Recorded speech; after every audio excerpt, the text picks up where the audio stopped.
Hello friends, welcome to our channel box office blockbusters. কথা বলবো ময়ূরক্ষী এই মুভির চতুর্থ দিনের কালেকশন নিয়ে, আগন্তুক এই মুভির চতুর্থ দিনের কালেকশন নিয়ে, ডার্ক ওয়ার্ল্ড এই মুভির চতুর্থ দিনের কালেকশন নিয়ে, রিভেঞ্জ এই মুভির চতুর্থ দিনের কালেকশন নিয়ে, কথা বলবো তুফান এই মুভির চতুর্থ দিনের কালেকশন। আপনারা জানেন এই 5টি ফিল্ম এবার কোরবানিতে রিলিজ হয়েছে। বাংলাদেশে সকল ফিল্ম ভালো শো পেয়েছিল, কিন্তু বর্তমানে কাল শুক্রবার থেকে অনেক শোর সংখ্যা কমছে এবং অনেক ফিল্মের শো সংখ্যা বাড়ছে।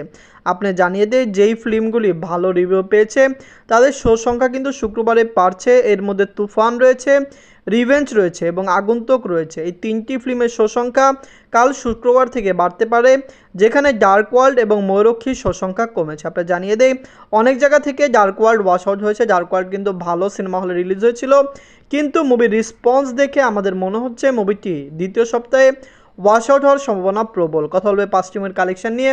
ভিডিও ভালো লাগে তো লাইক করবেন, এবং এখন যদি বক্স অফিস ব্লকবাস চ্যানেলটি সাবস্ক্রাইব না করে থাকেন, সবার আগে সকল মুভির latest update plus box office collection জানার জন্য আমাদের চ্যানেলটি সাবস্ক্রাইব করে নেবেন। প্রথমত ময়ূরক্ষী নিয়ে বাজছিল 1,25,00,000 টাকা। লিডার আপনারা জানেন বুবলি হক ম্যাম। এই মুভিটি নিজেদের চতুর্থ দিন কমপ্লিট করে নিয়েছে। ববি হক ম্যামের কিন্তু ভালো ফ্যান বেস বাংলাদেশে রয়েছে। তিনি খুবই সিনিয়র অ্যাক্ট্রেস, অনেক দিন যাবৎ কাজ করেছেন। সুপারস্টার সাকিব খান স্যারের সাথেও তিনি কাজ করেছেন। তিনি কিন্তু বাংলাদেশের একমাত্র অ্যাক্ট্রেস যিনি সুপার হিরো ফিল্মেও কাজ করেছেন। আপনারা জানেন তার একটি সুপার হিরো ফিল্ম রয়েছে, যেটি বাংলাদেশে একটি জনপ্রিয় ফিল্ম ছিল। দর্শকরা সেই ফিল্মকে সাপোর্টও করেছিল। যাই হোক, ময়ূরক্ষী ফিল্মটি পজিটিভ রিভিউ পেলেও দ্বিতীয় সপ্তাহে মুভির শো সংখ্যা কমছে। নিজের চতুর্থ দিনে বাংলাদেশ থেকে আয় করেছে 3 লক্ষ টাকা। টোটাল এমনি কালেকশন হলো 24 লক্ষ টাকা। কাল মুভিটি পঞ্চম দিন কমপ্লিট করবে। আমাদের মনে হচ্ছে পঞ্চম দিনে মুভির কালেকশন আরও কমতে পারে। এখন কথা বলবো আগন্তুক নিয়ে বাজছিল 1,20,00,000 টাকা। লিড হলো পূজা চেরি ম্যাম এবং শ্যামল মাওলা স্যার। চতুর্থ দিন কমপ্লিট করে নিয়েছে। আগন্তুক ফিল্মটি খুবই পজিটিভ রিভিউ পেয়েছে। ফ্যামিলিয়ান্সের সাপোর্ট ভালোবাসায় মুভিটি বক্স অফিস থেকে একটি ভালো কালেকশন করতে পারে। পূজা চেরি ম্যামের এই ফিল্মটিকে দর্শকরা ভালো সাপোর্ট করছে। রায়হান রাফিসার নিজেই এই মুভির প্রমোশন করেছে, যার কারণে কিন্তু সেখান থেকেও মুভিটি একটি ভালো রেসপন্স পাচ্ছে, কারণ দর্শকরা রায়হান রাফিসারের কথায় আশ্বস্ত হয়েছেন এবং তারা এই ফিল্মটিকে দেখার আগ্রহ প্রকাশ করেছে। আপনার জানিয়ে দিয়ে আগন্তুকের শো সংখ্যা কিন্তু কাল থেকে বাড়ছে, যার কারণে আমাদের মনে হচ্ছে মুভিটি ডে বাই ডে ভালো কালেকশন করতে যাচ্ছে। বর্তমানে মুভির কালেকশন ভালো এসেছে। নিজের চতুর্থ দিন এমডি বাংলাদেশ থেকে আয় করেছে 10 লক্ষ টাকা। টোটাল এমএ কালেকশন হলো 36 লক্ষ টাকা। আপনারা যদি এখনও আগন্তুক না থাকেন, দেখবেন পূজা চেরি ম্যাম অভিনীত এই ফিল্মটি কেমন হয়েছে। দর্শকরা এই মুভিকে ভালোবেসেছে, এই মুভিকে সাপোর্ট করেছে। পূজা চেরি ম্যামের ভালো ফ্যান বেস বাংলাদেশে রয়েছে। শ্যামল মাওলা স্যারেরও ভালো ফ্যান বেস বাংলাদেশে রয়েছে, যার কারণে কিন্তু ফিল্মটি বক্স অফিসে ভালো পারফরমেন্স করছে। এখন কথা বলবো ডার্ক ওয়ার্ল্ড নিয়ে বাজছিল 1,50,00,000 টাকা। লিডার হলো নবাগত হিরো মুন্না খান স্যার। এমএ চতুর্থ দিন কমপ্লিট করে নিয়েছে। আপনারা জানেন ডার্ক ওয়ার্ল্ড ফিল্মটি কিন্তু পজিটিভ রিভিউ সকলত্র পেয়েছিল। যেখান থেকে মুভির রিভিউ আমরা পেয়েছি সকল জায়গা থেকে পজিটিভ রিভিউ পেয়েছে, কিন্তু মুভিটি ভালো সিনেমা হলে রিলিজ হওয়ার পরও নিজেদের পঞ্চম দিনে এসে মুভির শো সংখ্যা কমছে। কারণ আপনারা জানেন কাল হলো শুক্রবার এবং শুক্রবার থেকে আগামী বৃহস্পতিবার পর্যন্ত নতুন শিডিউল দিচ্ছে সকল সিনেমা হল, যেখানে ডার্ক ওয়ার্ল্ডের কিন্তু সিনেমা হল এবং শো সংখ্যা কমেছে। আমরা যেরকম আশা করেছিলাম মুভিটি বক্স অফিসে বর্তমানে এরকম কালেকশন করলো, নেক্সট ডে থেকে মুভির কালেকশন অনেক কমতে পারে। নিজের চতুর্থ দিনে বাংলাদেশ থেকে আয় করেছে 8 লক্ষ টাকা। টোটাল কালেকশন হলো 40 লক্ষ টাকা।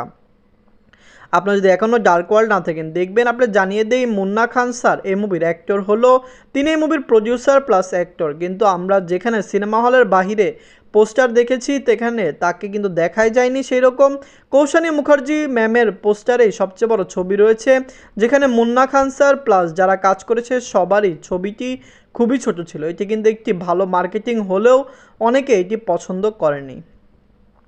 এখন কথা বলবো রিভেঞ্জ নিয়ে বাজছিল 1,70,00,000 টাকা। লিডার আপনারা জানেন জিয়াউল হক রোশন স্যার। বুবলি ম্যামের চতুর্থ দিন কমপ্লিট করে নিয়েছে।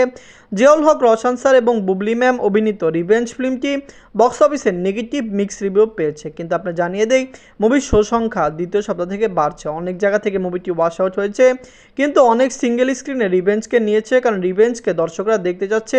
আপনারা জানেন তুফানের অনেক সংখ্যক সিনেমা হল আছে এবং অনেক জায়গায় এই মুভির টিকিট সেল এত বেড়েছে যে সেখানে টিকিট পাওয়াই যাচ্ছে না, যার কারণে অনেকে রিভেঞ্জ আগন্তুক ময়ূরক্ষী ফিল্মটি দেখেছে।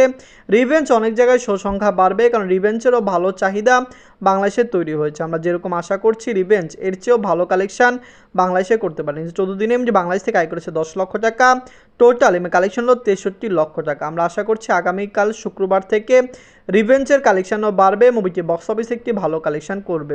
সুপারস্টার সাকিব খান স্যারের তুফানের পরে এবার সবচেয়ে বেশি আয় করা ফিল্ম রিভেঞ্জ হতে যাচ্ছে।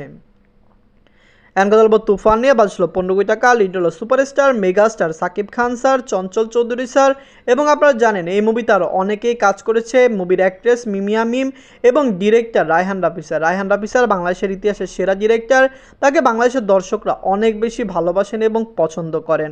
তার এর আগেও অনেক ফিল্ম ভালো হয়েছে এবং তার আপকামিং যেসব ফিল্ম রয়েছে সেগুলোও ভালো হবে, এটা সবাই আশা করছে। আমরা আশা করছি তুফান লং টাইম রান করবে। আপনার জানিয়ে দেয় শুক্রবার থেকে তুফানের শো সংখ্যা বাড়বে, কালেকশনও বাড়তে পারে, কারণ তুফান শুক্রবারে হতে পারে 4 কোটি টাকা বা এর চেয়ে বেশিও কালেকশন করতে পারে। অলরেডি সিনেপ্লেক্স মাল্টিপ্লেক্সে মুভি আগুন লাগানো কালেকশন করছে, এরকম কালেকশন করছে যা এ যাবৎকালে কোনো বাংলা ফিল্ম বা অন্য দেশে যেমন হলিউড বা বলিউড ফিল্ম এসে বাংলাদেশে করতে পারেনি। তুফান ডে বাই ডে রেকর্ড করছে। আমরা আশা করছি খুবই তাড়াতাড়ি মুভিটি বক্স অফিসে 20 কোটি টাকা প্লাস বিজনেস করে নেবে। নিজেদের 14 দিনে যে বাংলাদেশ থেকে আয় করেছে 2 কোটি 60 লক্ষ টাকা, টোটাল কালেকশন হলো 13 কোটি 65 লক্ষ টাকা। আপনারা যদি এখনও তুফান না থাকেন দেখবেন superstar megastar Shakib Khan sir অভিনীত তুফান ফিল্মটি কেমন হয়েছে, লাইফ টাইম মুভিটি কত টাকা আয় করতে পারে। আমরা এক্সপেক্ট করছি তুফান বক্স অফিসে 50 কোটি টাকা প্লাস বিজনেস করবে। বাংলাদেশের ইতিহাসে এখন পর্যন্ত কোনো ফিল্ম 50 কোটি টাকা প্লাস বিজনেস করেনি। আশা করছি তুফান সেই কালেকশনটি করবে এবং অবশ্যই মুভিটি বক্স অফিসে মেগা ব্লকবাস্টার হবে। আপনারা যদি এখনও তুফান, রিভেঞ্জ, ডার্ক ওয়ার্ল্ড, আগন্তুক এবং ময়ূরক্ষী না থাকেন দেখবেন, কমেন্ট করে জানিয়ে দিন এই 5টি মুভির মধ্যে সবচেয়ে সেরা বাংলা মুভি কোনটি। ধন্যবাদ।